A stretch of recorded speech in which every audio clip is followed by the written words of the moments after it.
Assalamualaikum warahmatullahi wabarakatuh. Perkenalkan, nama saya Arif Suyanto dengan NIM C1C61913.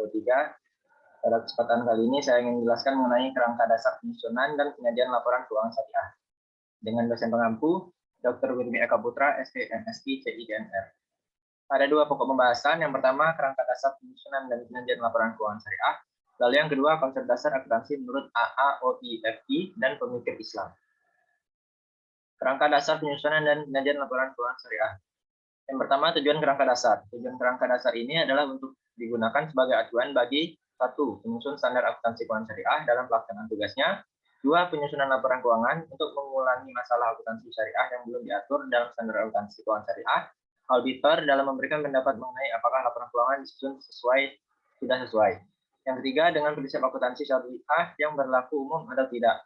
Dan yang keempat, para pemakai laporan keuangan dalam menafsirkan informasi yang disediakan dalam laporan keuangan yang disusun sesuai dengan standar akuntansi keuangan syariah.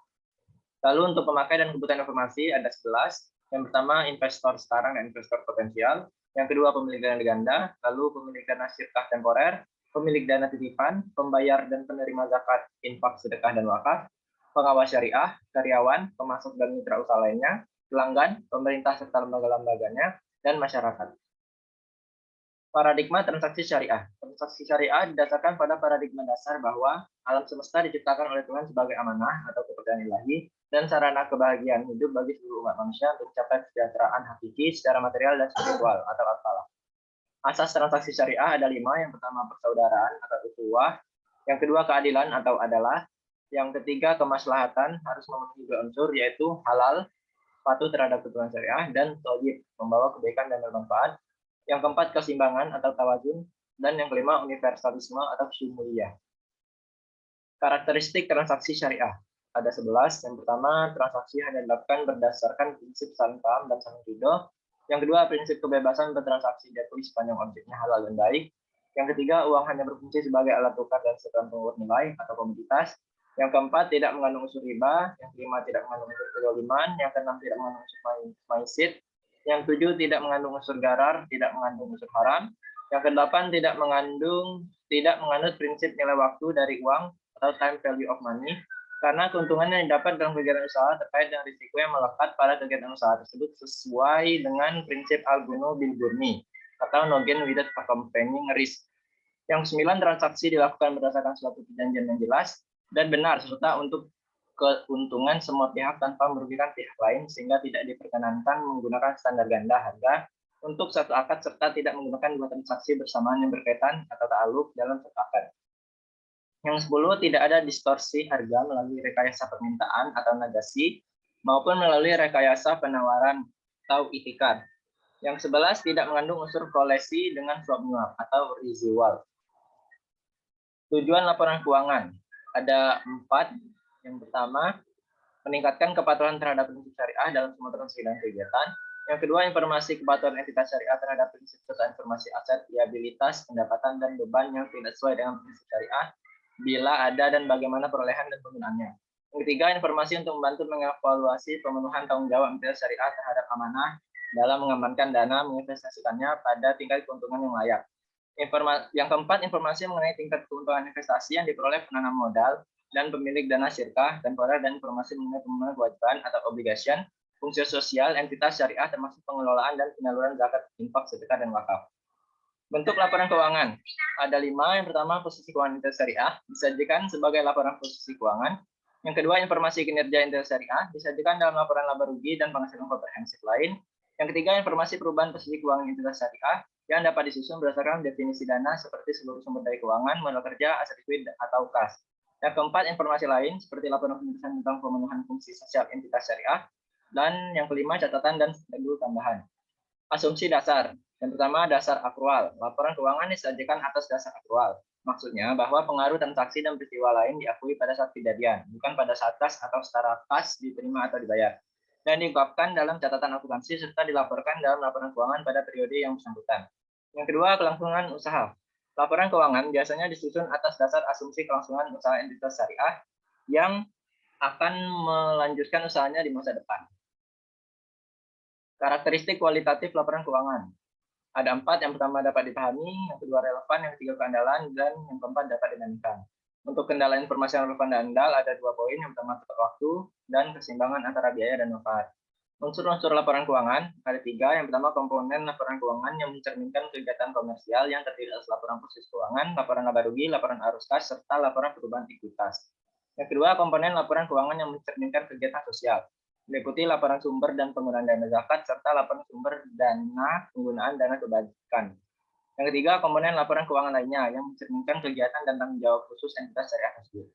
Pengukuran unsur laporan keuangan dapat diukur dengan 3 cara. Yang pertama, biaya historis atau historical cost. Yang kedua, biaya kini atau current cost. Dan ketiga, nilai realisasi atau penyelesaian, atau disebut juga realizable atau settlement value. Laporan keuangan entitas syariah sesuai PSAK 101 revisi 2016. Yang pertama, laporan posisi keuangan pada akhir periode. Yang kedua, ada laporan laba rugi dan penghasilan komprehensif lain selama periode. Yang ketiga, laporan perubahan ekuitas selama periode. Yang keempat, laporan arus kas selama periode. Yang kelima, laporan sumber dan penyaluran dana zakat selama periode. Yang keenam, laporan sumber dan penggunaan dana kebajikan selama periode. Yang ketujuh, catatan atas laporan keuangan berisi ringkasan kebijakan akuntansi penting dan informasi penjelasan lain. Yang kedelapan, informasi komparatif mengenai periode sebelumnya. Yang ke-9, laporan posisi keuangan mengenai keuangan pada awal periode komparatif yang disediakan ketika entitas syariah melakukan suatu kebijakan akuntansi secara retrospektif. Lalu laporan keuangan bank syariah PSAK 101 revisi 2016 ada 8 poin. Yang pertama, laporan posisi keuangan atau neraca. Yang kedua, laporan laba rugi dan penghasilan komprehensif lain. Yang ketiga, laporan perubahan ekuitas. Yang keempat, laporan arus kas. Yang kelima, laporan rekonsiliasi pendapatan dan bagi hasil. Yang keenam, laporan sumber dan penggunaan dana zakat. Yang ketujuh, laporan sumber dan penggunaan dana. Dan yang kedelapan, catatan laporan keuangan. Tujuan akuntansi keuangan dan laporan keuangan menurut AAOIFI. Yang pertama, tujuan akuntansi untuk keuangan. Ada 4. Yang pertama, untuk menentukan hak dan kewajiban dari pihak yang terlibat dengan lembaga keuangan syariah tersebut. Yang kedua, untuk menjaga aset dan hak-hak lembaga keuangan syariah. Yang ketiga, untuk meningkatkan kemampuan manajerial dan produktivitas dari lembaga keuangan syariah. Yang keempat, untuk menyiapkan informasi laporan keuangan yang berguna kepada pengguna laporan. Sedangkan tujuan laporan keuangan kepada pengguna informasi luar yaitu memberikan informasi tentang kepatuhan lembaga keuangan syariah terhadap syariat Islam, memberikan informasi tentang sumber daya ekonomi dan kewajiban lembaga keuangan syariah, memberikan informasi kepada pihak yang terkait dengan penerimaan dan penyaluran zakat pada lembaga keuangan syariah, memberikan informasi untuk mengestimasi arus kas yang dapat direalisasikan, memberikan informasi agar pengelola laporan keuangan dapat menilai dan mengevaluasi lembaga keuangan, dan memberikan informasi tentang pelaksanaan tanggung jawab sosial dari lembaga keuangan syariah. Pemakai dan kebutuhan informasi menurut AAOIFI, yaitu pemegang saham, pemegang investasi, pemilik dana atau bagi deposan bank, pemilik dana tabungan, pihak yang melakukan transaksi bisnis, pengelola zakat, pihak yang mengatur. Lalu paradigma, asas dan karakteristik transaksi syariah menurut AAOIFI. Transaksi syariah berlandaskan pada paradigma dasar bahwa alam semesta diciptakan Tuhan sebagai amanah, kebutuhan ilahi, dan sarana kebahagiaan hidup bagi seluruh umat manusia untuk mencapai kesejahteraan hakiki secara material dan spiritual. Transaksi syariah menetapkan asas yang luhur, manusiawi, dan bersifat melindungi ibadah umat manusia secara keseluruhan dalam hal bermuamalah. Asas transaksi yang ditetapkan adalah prinsip persaudaraan atau ukhuwah, keadilan atau adalah, keseimbangan atau tawazun, dan universal atau jumuliyah. Implementasi transaksi yang sesuai dengan paradigma dan asas transaksi syariah harus memenuhi karakteristik, yaitu ada 10. Transaksi hanya dilakukan berdasarkan prinsip saling paham dan saling ridho. Prinsip kebebasan bertransaksi diakui sepanjang objeknya halal dan baik. Uang hanya berfungsi sebagai alat tukar dan satuan bungkus nilai, bukan sebagai komoditas. Tidak mengandung unsur riba, tidak mengandung unsur kezaliman, tidak mengandung unsur masir, gharar, dan haram. Transaksi dilakukan berdasarkan suatu perjanjian yang jelas dan benar serta untuk keuntungan semua pihak tanpa merugikan pihak lain. Tidak ada distorsi harga melalui rekayasa permintaan maupun melalui rekayasa penawaran, dan tidak mengandung unsur kolusi dengan suap menyuap. Bentuk laporan keuangan menurut AAOIFI, yaitu laporan perubahan posisi keuangan, laporan laba rugi, laporan perubahan ekuitas atau laporan perubahan saldo laba, laporan arus kas, laporan perubahan investasi yang dibatasi dan ekuivalennya, laporan sumber dan penggunaan dana zakat serta dan sumbangan, laporan sumber dan penggunaan dana parhasan. Lalu untuk cara kualitatif laporan keuangan menurut AAOIFI ada 5. Yang pertama, relevan, dapat diandalkan, dapat dibandingkan, konsisten, dan dapat dimengerti. Sekian dari pemaparan materi saya. Bila ada salah dan kurangnya saya mohon maaf. Saya akhiri. Wassalamualaikum warahmatullahi wabarakatuh.